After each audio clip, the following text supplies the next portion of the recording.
முக்கிய செய்தியாக பார்த்து வருகிறோம். நடப்பாண்டின் முதல் சட்டப்பேரவை கூட்டத்தொடர் தொடங்கியுள்ளது.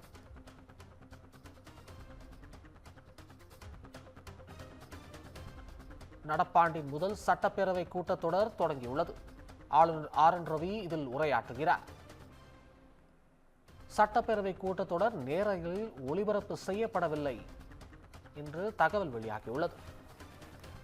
முக்கிய செய்தியாக பார்த்து வருகிறோம். நடப்பாண்டின் முதல் சட்டப்பேரவை கூட்டத்தொடர் தொடங்கியுள்ளது. இதனிடையே சட்டப்பேரவை கூட்டத்தொடர் நேரலையில் ஒளிபரப்பு செய்யப்படவில்லை என தகவல் வெளியாகியுள்ளது. இதுகுறித்த முழுமையான விவரங்களை வழங்குவதற்காக சிறப்பு செய்தியாளர் காயத்ரி இணைந்திருக்கிறார். வணக்கம் காயத்ரி, முழு விவரங்கள். வணக்கம் அபிஷேக். தற்பொழுது தமிழ்தாய் வாழ்த்துடன் சட்டப்பேரவை கூட்டத்தொடரானது துவங்கியது.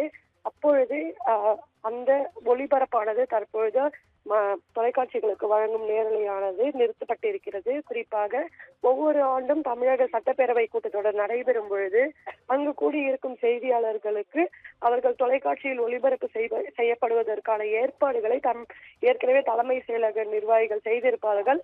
அதன் அடிப்படையில் ஒவ்வொரு ஆண்டும் தலைமை செயலகத்தில் இருந்து வழங்கப்படும் அந்த வீடியோ ஆடியோ விஷுவல் ஆனது ஒவ்வொரு தொலைக்காட்சிகளுக்கும் வழங்கப்படும். ஆனால் இன்றைய தினம் தற்பொழுது தமிழ்தாய் வாழ்த்துடன் சட்டப்பேரவை கூட்டத்தொடரானது தொடங்கியது. அப்பொழுதே அந்த ஒளிபரப்பானது செய்தியாளர்களுக்கு வழங்கப்படாமல் நிறுத்தப்பட்டிருக்கிறது. மேற்கொண்டு இந்த வழங்கப்படுமானது இந்த ஆண்டு இல்லை என்கிற அடிப்படையில் அதிகாரிகள் தரப்பிலிருந்து ஒரு தகவலானது தெரிவிக்கப்பட்டிருக்கிறது.